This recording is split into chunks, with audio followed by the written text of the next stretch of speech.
आइए आज के विषय पर बात करते हैं। और आज मैंने जो विषय चुना है वह है व्यवसाय की जिम्मेदारी क्या है। यह एक काफी व्यापक विषय है और यह वास्तव में तरह तरह के विचारों को जन्म देता है कि व्यवसाय की जिम्मेदारी क्या है।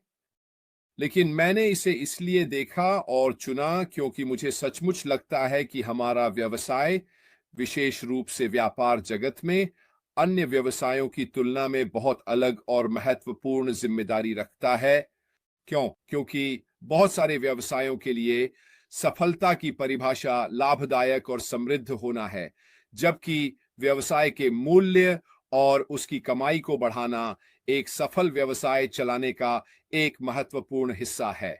लेकिन इसमें और भी बहुत कुछ है और मुझे लगता है कि यहीं पर हमारा व्यवसाय वास्तव में बहुत अच्छी तरह से आता है।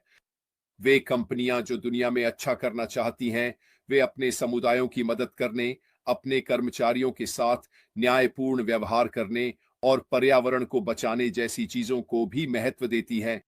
और यही वास्तव में वह रास्ता है जिस पर मैं व्यापारिक जिम्मेदारी के मामले में जाना चाहता हूं, क्योंकि मुझे सच में लगता है कि हमारे सीईओ न केवल हम सभी के लिए बदलाव लाने के लिए दृढ़ संकल्पित हैं, बल्कि मुझे यह भी विश्वास है कि उनके कंधों पर यह जिम्मेदारी है कि वे मानवीय दृष्टिकोण से क्या हासिल करना चाहते हैं। तो आइए इस पर थोड़ा चर्चा करते हैं और मैं कुछ बातों को विस्तार से बताऊंगा और मैं वास्तव में यह भी देखना चाहूंगा कि आपकी इस बारे में क्या राय है। कृपया इसे टिप्पणियों में साझा करें। तो व्यापारिक जिम्मेदारी को आमतौर पर सामाजिक जिम्मेदारी या कॉरपोरेट सामाजिक जिम्मेदारी भी कहा जाता है। यह तब होता है जब व्यवसाय इस तरह से काम करते हैं कि समाज को लाभ मिले, न कि केवल अपने सहयोगियों को, और साथ ही साथ एक लाभकारी कंपनी बनने की कोशिश भी करते हैं। सामाजिक जिम्मेदारी का पालन करने का मतलब है कि आप एक कर्मचारी के रूप में दुनिया को बेहतर बनाने के लिए सक्रिय रूप से कुछ कर रहे हैं। उदाहरण के लिए, अपने मुनाफे का एक हिस्सा दान में देना या टिकाऊ व्यापारिक प्रथाएं अपनाना, ये सभी एक सामाजिक रूप से जिम्मेदार व्यवसाय का हिस्सा हैं। अब हम पहले से ही प्रत्यक्ष रूप से जानते हैं कि यह हमारे सीईओ के व्यापार संबंधी विचारों का एक मुख्य तत्व है। हमने पहले भी देखा है कि जब कोई संकट आया है या जब लोगों की मदद करने की बात आई है तो उन्होंने क्या किया है आदि। यह सब उनकी उस जिम्मेदारी का हिस्सा है जिसमें वे समाज और अपने आसपास के लोगों के लिए फर्क लाने का प्रयास करते हैं। जो व्यवसाय इस विचार को अपनाते हैं, वे अपने मूल्य को अधिकतम करने के तरीके खोजते हैं और साथ ही, माफ कीजिए, ऐसी नीतियों का पालन करते हैं जो सामाजिक कल्याण को बढ़ावा देती है। इस सिद्धांत का विचार यह है कि व्यवसायों की यह जिम्मेदारी है कि वे लाभ कमाने के साथ साथ समाज को भी लाभ पहुंचाए। अगर कोई व्यवसाय नैतिक बनना चाहता है तो उसे अपने व्यापार मॉडल में सामाजिक रूप से जिम्मेदार प्रथाओं को शामिल करना होगा। अब मैं वास्तव में मानता हूं कि यह पहले से ही हमारे माध्यम से मौजूद है। मुझे लगता है कि जिस तरह से हमें दिखाया गया है, जिस तरह से हमें सिखाया गया है, वह हमारे व्यवसाय के अगले चरण में होने वाली चीजों का अभिन्न हिस्सा बनने वाला है। क्यों? क्योंकि उन्होंने पिछले कुछ वर्षों में हमें यह सिखाया है कि पहले अपनी जरूरतें पूरी करो, सुनिश्चित करो कि तुम और तुम्हारा परिवार ठीक हो, और उसके बाद बाहर जाकर अच्छा काम करो। यही लगभग हमारे व्यवसाय का मूल मंत्र है। सफल बनो, लेकिन जहां भी संभव हो मदद भी करो। तो कॉरपोरेट सामाजिक जिम्मेदारी मॉडल का पालन करना निम्नलिखित कारणों से महत्वपूर्ण है। यह समाज के लिए लाभकारी है। कॉरपोरेट सामाजिक जिम्मेदारी का सबसे बड़ा लाभ यह है कि इससे समाज और पर्यावरण दोनों को फायदा हो सकता है। मुनाफे पर ही ध्यान केंद्रित करने के बजाय व्यवसाय अधिक नैतिक और टिकाऊ प्रथाओं को भी लागू कर सकते हैं। कर्मचारियों का मनोबल बढ़ाना भी इस बात का एक बड़ा हिस्सा है कि कैसे अपने व्यवसाय के लिए मुनाफा कमाने और कर्मचारियों के साथ न्यायपूर्ण व्यवहार करने के बीच संतुलन बनाया जाए। कर्मचारी आमतौर पर उन कंपनियों में काम करना पसंद करते हैं जिनके मूल्य उनके अपने मूल्यों से मेल खाते हैं। जब कोई कंपनी समाज को कुछ लौटाने के लिए तैयार होती है तो कर्मचारी अधिक वफादार और प्रेरित महसूस करते हैं। इसी तरह नैतिक नियोक्ता अपने कर्मचारियों के साथ अच्छा व्यवहार करते हैं, जिससे कर्मचारियों का मनोबल बढ़ता है और स्टाफ के छोड़ने की दर कम होती है। मुझे ये भी लगता है कि अगर आपने हमारे सीईओ ऐश मुफारेह को सुना है, तो उन्होंने कई बार हमसे बात की है और बताया है कि इतनी सारी लोग उनके साथ काम क्यों करना चाहते हैं। इनमें से बहुत से लोग ऑनलाइन व्यवसायों के उच्चतम स्तर से आए हैं, गूगल, माइक्रोसॉफ्ट, फेसबुक जैसी कंपनियों से। अब ये लोग हमारे लिए काम कर रहे हैं। तो आपको ये सवाल पूछना चाहिए कि वे हमारे सीईओ के साथ काम क्यों करना चाहते हैं? वे इन बड़ी कंपनियों के लिए काम क्यों नहीं करते? और इसका बहुत कुछ संबंध इस बात से है कि हमारी कंपनी उनके अपने मूल्यों के साथ कितनी मेल खाती है और हम इस व्यवसाय में क्या हासिल करने की कोशिश कर रहे हैं।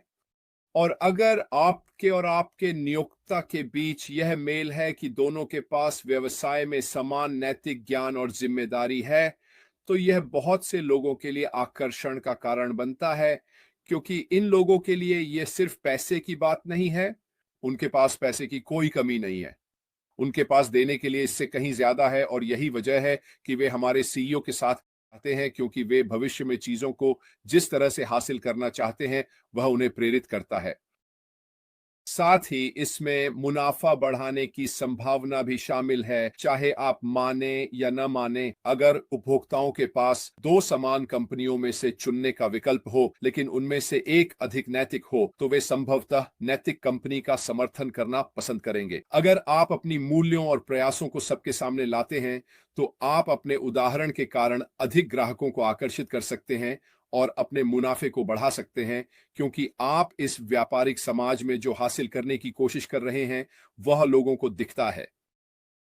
अगर आप इस बारे में सोचें तो ये पूरी तरह से समझ में आता है।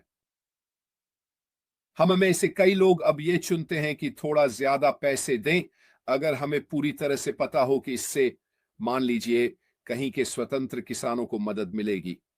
उदाहरण के लिए, स्थानीय उत्पाद खरीदना महंगा पड़ता है, लेकिन यह स्थानीय समुदाय और आपके स्थानीय किसानों की मदद करता है, क्योंकि आप अपने ही क्षेत्र में निवेश कर रहे हैं।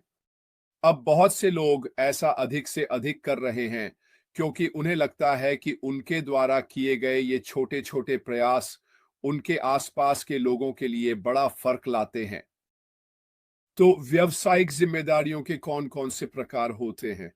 और जितने प्रकार के व्यवसाय हैं, उतने ही व्यवसाय सामाजिक रूप से जिम्मेदार और नैतिक हो सकते हैं, और यहाँ व्यावसायिक जिम्मेदारियों की श्रेणियां दी गई हैं। तो सबसे पहले मैं जिस बारे में बात करना चाहता हूं वो है स्वेच्छा सेवा। मुझे तो पता भी नहीं था कि यह एक शब्द है, लेकिन जाहिर तौर पर है। जब कंपनियां स्थानीय या राष्ट्रीय कारणों का हिस्सा बनती हैं, तो वे दूसरों के लिए बहुत अच्छा कर सकती हैं। जो कंपनियां इस स्वेच्छा सेवा का समर्थन करती हैं, वे संगठनों को समय दान करने के लिए तरह तरह के तरीके खोजती हैं। उदाहरण के लिए, कुछ सामाजिक रूप से जिम्मेदार नियोक्ता अपने कर्मचारियों को स्वेच्छा सेवा के लिए वेतन सहित समय देते हैं। इसी तरह कुछ कंपनियां अपने व्यापारिक समय के दौरान स्वेच्छा सेवा कार्यक्रम या आउटिंग का आयोजन करती हैं। कई कंपनियां ऐसे कारण चुनती हैं जो उनके मूल्यों और लक्ष्यों के अनुरूप हों। यह बात मुझे हमारे सीईओ द्वारा की जा रही एक चीज की ओर भी अच्छे से ले जाती है ना? अगर आपको वे तस्वीरें याद हों जिनमें लोग ट्रकों को भरने, भोजन क्षेत्रों तक पहुंचाने और बाकी सब में मदद कर रहे थे। यह खुद को अन्य कंपनियों के साथ जोड़ना है, ताकि आप उन्हें उनकी जरूरतें पूरी करने में मदद कर सकें। साथ ही, अगर आपको याद हो, तो उन्होंने हमें यह सिखाया और बताया है कि अपनी समुदाय या किसी उद्देश्य की मदद के लिए नए प्रोजेक्ट शुरू करने के बजाय क्यों ना उन लोगों की मदद की जाए जो पहले से ही वहां मौजूद हैं। चाहे वह वित्तीय मदद हो, चाहे आप खुद हो, या लोगों का कोई समूह हो, यह खुद से कुछ करने की कोशिश करने से कहीं अधिक प्रभावी है। और यही असल में हम यहाँ वॉलंटियरिंग और इससे जुड़ी बाकी बातों के बारे में कहना चाह रहे हैं। एक और तरीका है जिसे परोपकार फिलैंथ्रोपी कहा जाता है। अपने सभी मुनाफे को खुद और अपने शेयरधारकों के लिए बचाने के बजाय सामाजिक रूप से जिम्मेदार व्यवसाय अपने लाभ का एक हिस्सा किसी चैरिटी को दान कर सकते हैं। कर्मचारी भी जरूरतमंदों को अपने उत्पाद या सेवाएं दान करके समाज को वापस कुछ दे सकते हैं। उदाहरण के लिए कई कंपनियों ने 1 for 1 मॉडल अपनाया है। इसका मतलब है कि हर बार जब वे कोई चीज बेचते हैं तो वे उसी मूल्य की एक वस्तु किसी जरूरतमंद को मुफ्त में देते हैं। आपने यह जूते, चश्मे और स्टॉक कंपनियों के साथ देखा होगा। अब आप इस तरह की चीजें पहले से कहीं ज्यादा देखते हैं, है ना? मुझे तो निश्चित रूप से अपने एक दोस्त के बारे में पता है। वह फॉरेस्ट फेंसिंग नामक कंपनी में डायरेक्टर हैं और ये एक सतत लकड़ी का व्यवसाय है। तो जो भी वस्तुएं वे बेचते हैं, अगर वे एक वस्तु बेचते हैं तो वे यह वादा करते हैं कि हर एक बिक्री पर, चाहे वह एक हो या दो या जितनी भी हो, उतने ही पेड़ लगाए जाएंगे जब वह बिक्री की जाती है। यही उनकी एक व्यवसाय के रूप में सामाजिक जिम्मेदारी है, क्योंकि वे समझते हैं कि बिना पेड़ों के उनके पास कोई संसाधन नहीं है, उनका कोई व्यवसाय नहीं है। तो नैतिक और सामाजिक रूप से जिम्मेदार होने का एक हिस्सा यह है कि पेड़ उगाने वालों को वापस कुछ दिया जाए, यानी पेड़ लगाकर, ताकि 20-30 साल बाद उनके पास अपने व्यवसाय को जारी रखने के लिए एक नई फसल हो। कई अन्य कंपनियां भी ऐसा करती हैं। आप देखते हैं कि अगर आप जूते खरीदते हैं तो वे दान करेंगे, उदाहरण के लिए सुरक्षित पानी के लिए। अगर आप बोतल बंद पानी खरीदते हैं तो वे एक कुआं बनाएंगे, वगैरह वगैरह। इन सभी चीजों का संबंध लोगों की सामाजिक जिम्मेदारी से है। नैतिक व्यवहार भी इसमें शामिल है। किसी व्यवसाय के सामाजिक रूप से जिम्मेदार होने का एक बड़ा हिस्सा अपने कर्मचारियों के साथ अच्छा व्यवहार करना है। इसका मतलब है सुरक्षित कार्य वातावरण प्रदान करना, उचित वेतन देना और सार्थक करियर के अवसर उपलब्ध कराना। चूंकि श्रम कानून दुनिया भर में अलग अलग होते हैं, इसलिए अंतर्राष्ट्रीय स्थानों वाली कंपनियों को नैतिक व्यावसायिक प्रथाओं को लागू करने के प्रति विशेष रूप से सतर्क रहना चाहिए, भले ही कानून उन्हें ऐसा करने के लिए बाध्य न करता हो। यह दिलचस्प है ना? यह कंपनी पर सही काम करने का जोर देता है, बजाय इसके कि कंपनी को केवल कानून के कारण सही काम करना पड़े। इसके अलावा एक और पहलू है पर्यावरणवाद। निर्माण जैसी चीजें पर्यावरण को काफी नुकसान पहुंचा सकती हैं। सामाजिक रूप से जिम्मेदार व्यवसाय इस बात को लेकर अधिक सतर्क रहते हैं और अपने कार्बन फुटप्रिंट को पूरी तरह से कम करने या समाप्त करने के तरीके अपनाते हैं। कुछ कंपनियां तो पर्यावरण से केवल संसाधन लेने के बजाय उसे कुछ लौटाने की पहल भी करती हैं। उदाहरण के लिए, अगर कोई कंपनी बहुत अधिक लकड़ी और कागज उत्पादों का उपयोग करती है तो वह अधिक पेड़ लगाने और उस उपयोग की भरपाई करने के लिए एक कार्यक्रम शुरू कर सकती है।